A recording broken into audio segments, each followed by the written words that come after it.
que nos va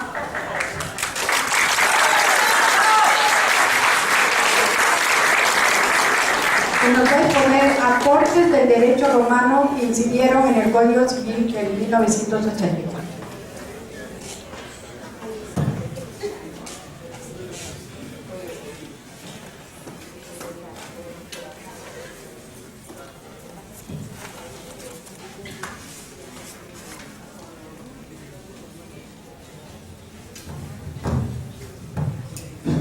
Señorita Carmen Mesa Inga, dando cumplimiento a su encargo sobre la sustentación de un tema que considero que es de capital importancia en nuestra vida jurídica nacional, como es el conocimiento de los aportes científicos, doctrinales que ha hecho el derecho romano y con ellos también el derecho griego sobre distintas instituciones que están insertas en nuestro Código Civil.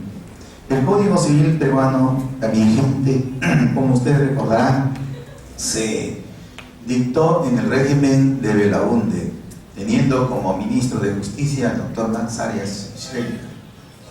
El decreto número 295, de fecha 14 de julio, se promulga la ley el día 24 de julio del 84 y sobre todo que este código tiene 2.122 artículos distribuidos en 10 libros. De los 10 libros, un título preliminar y un título final, donde están expuestas toda la legislación que corresponde a las famosas tesis de derecho de persona, derecho de familia, el acto jurídico, derecho sucesorio, en fin, toda la teoría científica civil del derecho romano en algunas ideas fundamentales. Sobre todo nos trae el recuerdo de haber escuchado exposiciones como la que nos decía Max Arias en el aporte que tuvo el derecho romano en nuestro Código Civil. Y en ese sentido tenemos que el aporte se ve no solamente en derecho de personas, sino también en acto jurídico, en derecho de familia, específicamente en el caso de la tenencia, alimentos, matrimonio, en fin. También aportes en el derecho de sucesiones. En el libro quinto tenemos aportes en el derecho reales. En el libro sexto y séptimo referente a la situación de las obligaciones y fuentes de obligaciones.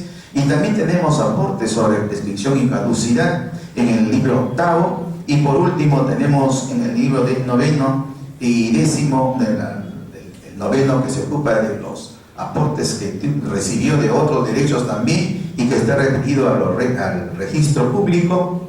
Y por último, en el libro 10, todas las normas que regularon la vida del derecho internacional privado. Veamos nosotros en el derecho de personas qué aportes ha hecho el derecho romano. Específicamente sobre personas debo señalar, en mi condición de profesor de esta asignatura, que en cuanto se refiere a la idea de lo que es persona. Persona para los romanos era un hombre que tenía dos estados, un estado natural y un estado civil. ¿Cuál es el estado natural del hombre? Los romanos decían que el hombre tiene como hombre una estructura que tiene dos facetas, el somo o soma, el cuerpo, y también un alma, un espíritu. El cuerpo y alma es el estado que tiene un hombre, pero es un estado natural. El estado civil está dado por ese hombre que está ahí, con estructura somática y anímica, más tres derechos: el status libertatis, el status civitatis y el jus familiae. Es decir, el hombre, para que sea persona, tiene que tener derecho de libertad, que es el máximo derecho que tenían los romanos. El segundo derecho que tenía este estado civil del hombre es el estado de ciudad, status civitatis, el derecho de vivir en la ciudad.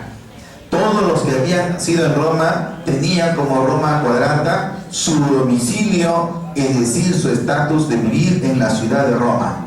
Y el tercer estatus que tiene el estado civil, de acuerdo a la teoría doctrinaria de los romanos, es el jus familiae. Y tener jus familiae significa ser pater, tener una mater como esposa, como cónyuge, y también tener filios y filias. La estructura familiar entonces estaba dada así: persona es aquel que entonces es aquel hombre que tiene no solamente un estado natural que es cuerpo y alma, sino que también tiene que tener 3 estatus jurídicos, como el jus libertas, el derecho de libertad, 2, el derecho de ciudad, y 3, el derecho de familia. No se podía admitir en una persona, por ejemplo, que cuando ya llegaba a los 25 años de edad, adquiría lo que ellos llamaban la situación de la personalidad, donde el hombre que tenía 25 años ya se declaraba un hombre libre y podía celebrar actos jurídicos en todas las esferas de la vida jurídica romana. Entonces, este es el concepto que tenían los señores del derecho romano en cuanto se refiere a la persona. También el otro aporte que hicieron los romanos fue en respecto a la división de las personas. En la doctrina civilística del Corpus Juris Civilis hay dos clases de personas. La estructura máxima, decía él. O unos son libres, y los libres son aquellos que tienen esos 3 estatus, y los otros son esclavos. La máxima división entonces de los hombres son libres y esclavos. Esa tesis corresponde a Jaboleno. Jaboleno decía: el que celebra actos jurídicos es aquel que tiene estados natural, de origen, naturaleza, y también un estado civil. Ese estado civil tiene su base en la ley. ¿Y cuál es la ley? La ley es una norma que tiene no solamente un contenido jurídico. Los romanos decían que una norma tenía contenido político, tenía contenido económico, tenía contenido social, ético, religioso. Entonces las leyes en Roma, según la situación de la estructura del foro, tenían una máxima respetabilidad en cuanto se refiere a eso. Ahora veamos otra idea fundamental que ha dado el derecho romano en materia de personas, es respecto al nacimiento. Los romanos tenían en su concepción jurídica el nacimiento, que el niño, para que realmente sea nacido, tenía que tener 3 aspectos fundamentales. Primero, que la separación al momento de la expulsión del feto del claustro vientre materno tenía que ser una separación completa, es decir, que el médico tenía que cortar el cordón umbilical, o la matrona tenía que cortar el cordón umbilical, y una vez que cortaba el cordón umbilical, el niño tenía que seguir viviendo, y si no vivía, entonces no había nacimiento. ¿Por qué? Porque la viabilidad es un constructo que es propio de la estructura de la persona. El segundo aspecto del nacimiento es no solamente la situación de la separación fetal, sino que debe dar muestras de vida, es decir, tiene que dar o bien un grito, un llanto, que acredite por lo menos de que hay vida en ese feto, ¿no? Porque consideraban que el feto que nacía a muerte no había nacido, y tampoco engendraba derechos, ni derechos jurídicos en cuanto a sucesiones, en cuanto a donaciones, indemnizaciones o adquisiciones, porque no había nacido vivo. Habían 2 tesis ahí respecto a la situación de la muestra de vida. El gran próculo, un gran jurista romano, los proculeianos, sostenían que para aceptar el nacimiento jurídico de una persona, de un niño, tenía que gritar. Y Sabino, otro jurista, le increpó y le dijo: y si el niño nace mudo y nace ciego, ¿de qué vale la tesis proculeiana? Porque nosotros con nuestra tesis sabiniana estamos proponiendo que basta un signo, un movimiento, ¿no?, que haga el niño, ya sea un movimiento de piernas o de brazos, o también alguna sonrisa, y esos movimientos o reacciones pueden ser tomadas en cuenta para los sabinianos como una muestra de vida. El niño que nace vivo transmite derechos. El niño que no nace vivo no transmite derechos. Y el tercer elemento que tiene que tener el nacimiento jurídico para que sea válido legalmente, tiene que tener una estructura humana. Decía que el derecho romano demandaba esta imagen homínica, porque consideraban que los fetos que no tenían esta estructura o configuración humana no era natural. La naturaleza daba un cuerpo y un alma. Y si ese cuerpo estaba desfigurado, entonces no tenía jurídicamente validez. Esta tesis ha sido cuestionada. Durante toda la existencia del derecho romano ha sido criticado por el derecho bárbaro. Después, en los siglos del XIII hasta el XVIII, esta tesis ha sido bastante cuestionada. Otra situación el otro aporte que dio el derecho romano en materia de situaciones de personas está en el matrimonio. El matrimonio consideraban ellos, primero en la edad de los reyes, en la época de los regio de los reyes, como por ejemplo Rómulo, Antomarcio, etc. Ellos decían de que el matrimonio era un sacramento. Y como es sacramento, esa unión la hace Dios. Y si el Señor ha unido a una pareja, lo que Dios ata no lo desatan los hombres. O sea, no existió la ruptura del vínculo matrimonial en el derecho regio. Sin embargo, en el derecho republicano, como el derecho de los cónsules, varió esta tesis del matrimonio y se le consideró ya no como un sacramento, sino como un acto jurídico de una voluntas en la cual había una expresión de los dos consortes. A esa unión se les declaró 3 requisitos indispensables. Primero, para que un matrimonio sea válido tenía que tener una estructura somática, o sea, la edad legal. La edad legal hemos de 25 años, pero por excepción el pretor podía conceder las justas nupcias a una pareja, en el caso de él por ser puber a los 14 años y a ella por ser núbil a los 12 años. El puber es una palabra que significa producción de elementos vitales en el semen. O sea, el puber es aquel que está en actitud de fecundar. Y la núbil está en una actitud también no de fecundar, pero sí de concebir.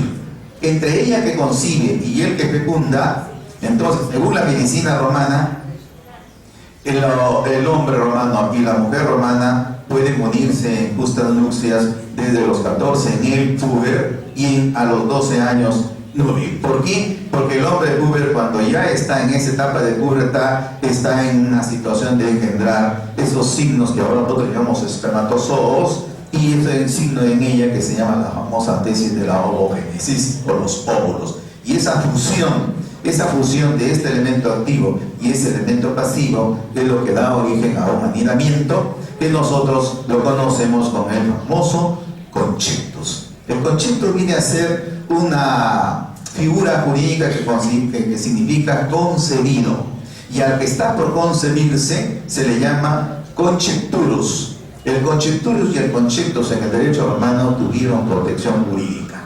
¿Por qué? Porque ellos consideraban que el concebido tiene derechos que deben ser respetados afuera. Hay una expectativa de derechos de ese ser que está en el claustro materno. Y como no puede defenderse, el Estado romano, mediante el pretor, le designaba los famosos vigías o cuidadores, y que en latín se llama el cura ventris. El cura ventris viene a ser el cura el que cuida los bienes del que está dentro en el claustro materno. Esta es la estructura que tiene entonces el nacimiento jurídico en Roma y el matrimonio en el derecho romano. No se admitió el divorcio en el periodo regio.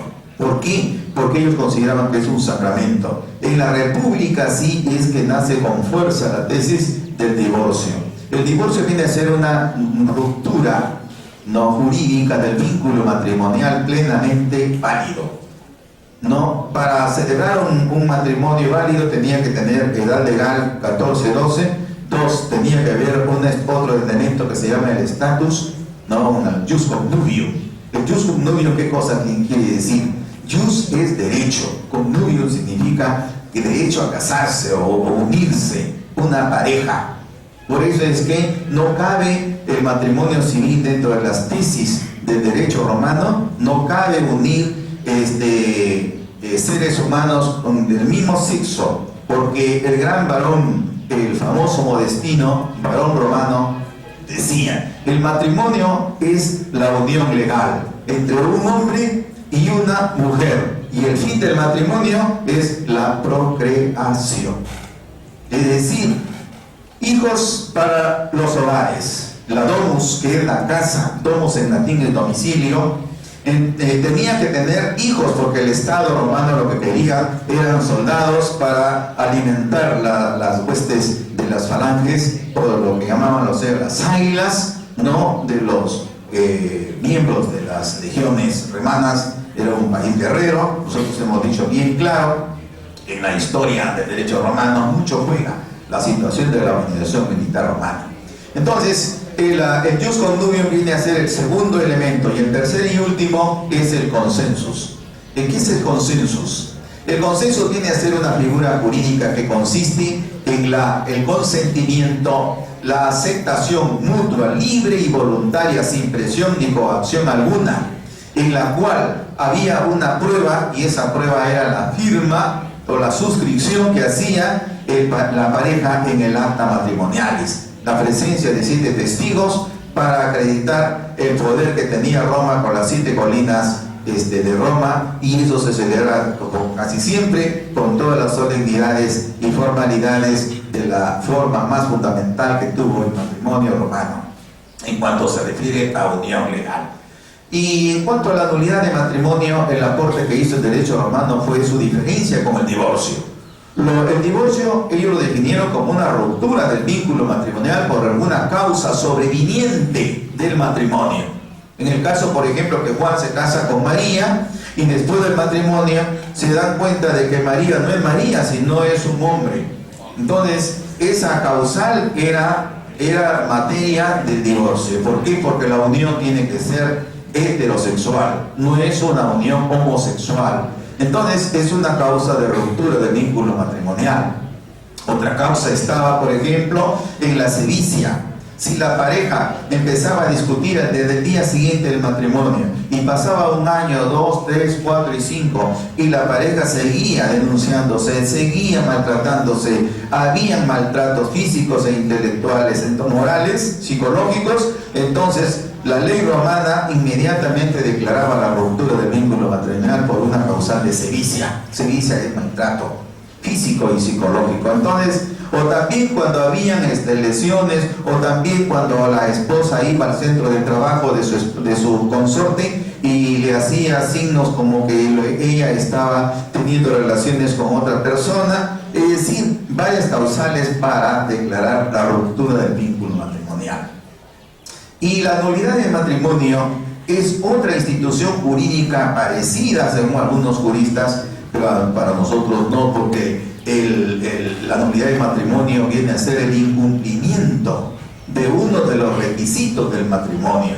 En el caso de una chica que aparenta tener más de 12 años, ¿no?, aparenta tener 15 años, ¿no? Y en el fondo, cuando después la madre descubre que su hija se ha casado y que tiene apenas 11 años, ella trae la partida de su nacimiento y acredita ante el pretor que su hija no tiene 14 años, sino solamente 11 años. Entonces el pretor declaraba la nulidad de esa unión matrimonial. Y esa es la nulidad del matrimonio, que no es igual a la estructura jurídica que tiene la situación del vínculo matrimonial que tiene los 3 requisitos fundamentales. Eso es en cuanto se refiere a la situación del matrimonio, el divorcio y la nulidad del matrimonio. Otra situación, y aquí quisiera terminar mi exposición, en los derechos reales. ¿Cuál es el aporte que ha hecho el derecho romano en los derechos reales? Antes de empezar el segundo punto, respecto al primer punto, debo decirles que hay novedades, hay aportes, no solamente en matrimonios que acabo de decir, ni nacimiento, sino que hay aportes en el nombre, hay aportes incluso en la situación de la concepción que tiene la vida humana, hay aportes en cuanto se refiere a la situación de las asociaciones, de las famosas fundaciones, asociaciones, incluso hasta algunas instituciones que ahorita se llamarían comités. Y hay una serie de aportes, no solamente de forma, sino también de fondo, en el campo del derecho de las personas. Simplemente he dictado unos 3 o 4 puntos, pero hay una multiplicidad de aportes originales del derecho romano al derecho peruano. Respecto a los derechos reales, ahora sí, permítanme hacerles presente que el derecho romano aportó respecto a la propiedad grandes ideas, sobre todo la propiedad y la posesión. El artículo 923 del actual Código Civil tiene 4 verbos: usar, 1, 2, disfrutar, 3, abusar, es disponer, y el último, reivindicar. En latín, el derecho romano lo consideró uti para el uso, fruti para el disfrute, venta o alquiler de un propietario de un edificio. Ese merces que recibe mensual se le llama fruti. Y el abuti, que es otro derecho que tiene el propietario, que consiste en que él puede enajenar su propiedad a título de venta, a título de donación. Ese es el abuti. Y por último, el cuarto elemento que tiene la propiedad es el gran principio de la reivindicación, que significa el derecho que tiene el propietario de recuperar la propiedad caso de que esta propiedad haya sido materia de una usurpación de un tercero, que sin tener título, ni trato ni contrato, no, y se introduce en la propiedad, y el propietario, estando ausente a su regreso, él puede interpretar esa acción que se llama acción reivindicatoria, que ahorita está así, con ese mismo nombre, está inserta en el Código Procesal Civil y también en el Código Civil. Entonces, tendríamos que decirles que esta situación de uti, fruti, abuti y reivindicandi es un aporte respecto a la naturaleza científica de lo que es la propiedad. El más importante, sin duda, es el jus abutendi, que significa que el propietario puede enajenar. Hemos dicho, el inquilino no puede vender la propiedad, que es alquilada. Tampoco puede subalquilar si es que el propietario no lo autorizó. El más grande elemento entonces que ha hecho el derecho romano en la construcción del instituto de la propiedad es el jus abutendi. Y en cuanto a la posesión también es otro derecho real, igual que el derecho de propiedad. Pero el derecho de propiedad no se conoció en el corpus juris civilis como propiedad, sino se conoció como dominium. ¿Y dominium por qué? Porque dominium en latín viene de una raíz que se llama dominus. Y el dominus significa señor. Señor, que viene a ser el creador de nuestra naturaleza, y en el mundo de la filosofía y la religión griega, en Grecia es Zeus, y Júpiter en Roma son los arquitectos del universo. Entonces, el señorío viene a ser el poder jurídico que tiene el propietario sobre la res. Res en latín es cosa, bonus es bien. El bien es de él. El dominio es de él porque tiene los 4 elementos. Y como propietario, ¿no? es el señorío. Y si tiene señorío sobre un fondo o sobre una cosa mueble, él como señor o señorío tiene un poder jurídico. Ese poder jurídico está sustentado en una tesis que se llama el jus jure, o el jus jurandum. Ese jus jure es la base científica del poder jurídico que tiene el propietario. No lo tiene eso el inquilino en la posesión. La posesión es otro derecho real que solamente tiene 2 elementos. Esos 2 elementos son el animus, voluntad, y el corpus, que viene a ser el cuerpo de la propiedad, de la cosa o del bien. El inquilino, al momento de celebrar un contrato, lo que ocupa es el inmueble, pero tiene 2 cosas nomás: la detentación, o sea, el corpus, de tener en la mano o en la estructura familiar. En su casa él puede dormir, puede cenar, puede invitar a sus amigos. Eso no es uso, eso se llama corpus en la posesión. Y la voluntad viene a ser la estructura o el elemento que tiene el poseedor de comportarse con respecto a la res alquilada como dueño, como que si fuera él propietario, sin serlo.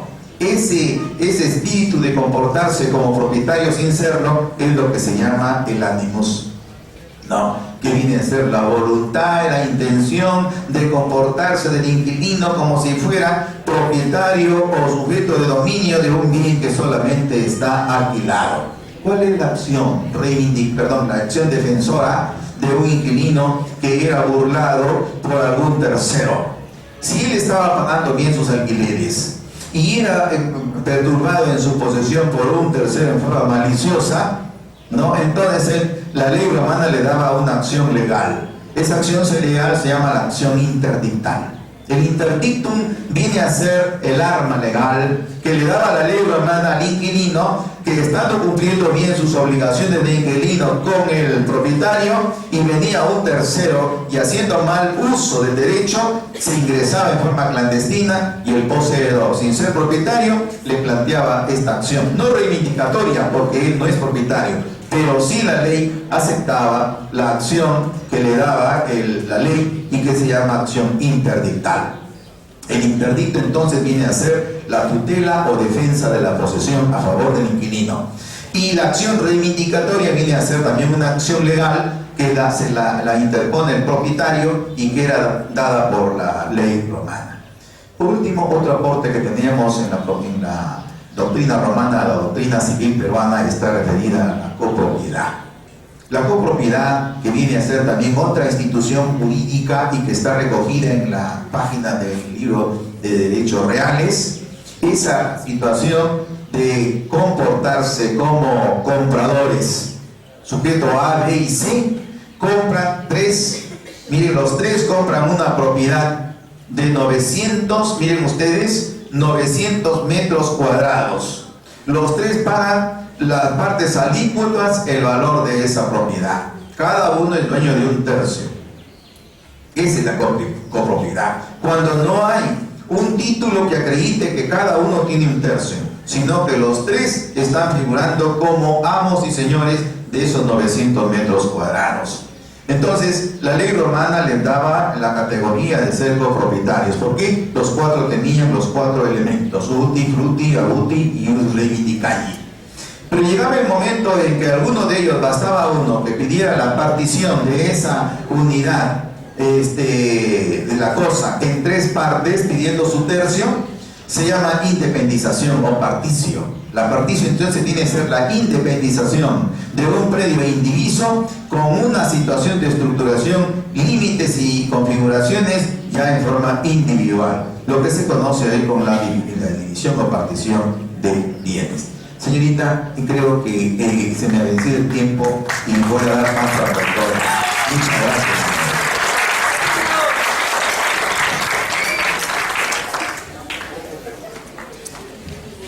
Bueno, seguimos con el programa con el doctor Santiago Giancari Llanes, que nos hablará sobre la Convención del Niño y el Código Civil.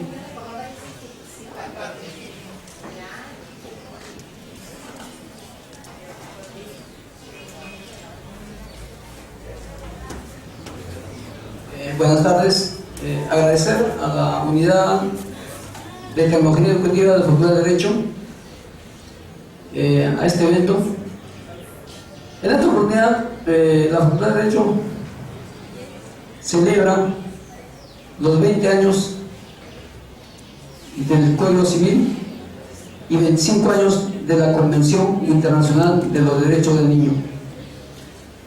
Como todos tenemos conocimiento, el Código Civil entró en vigor el 24 de julio del año 1984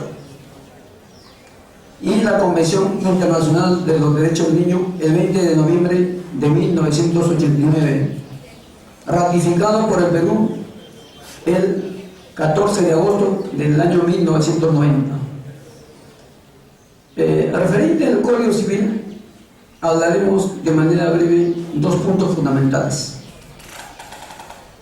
del acto jurídico y los bienes inmuebles. Muchos decimos por qué denominarlo acto jurídico y no denominarlo negocio jurídico. Ahora, si hablamos de acto jurídico, diremos que los actos procesales, que son actos públicos, también son actos jurídicos, pero no negocio jurídico. ¿Por qué? Porque en ambos casos hay manifestación voluntaria. Entonces muchos siempre dicen, entonces ¿dónde va la diferencia entre acto jurídico y negocio jurídico? La diferencia fundamental está basada en dos puntos fundamentales. Uno,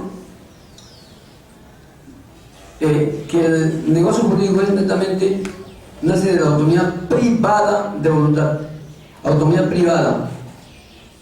El acto jurídico puede ser público, como tenemos por ejemplo los actos jurídicos procesales.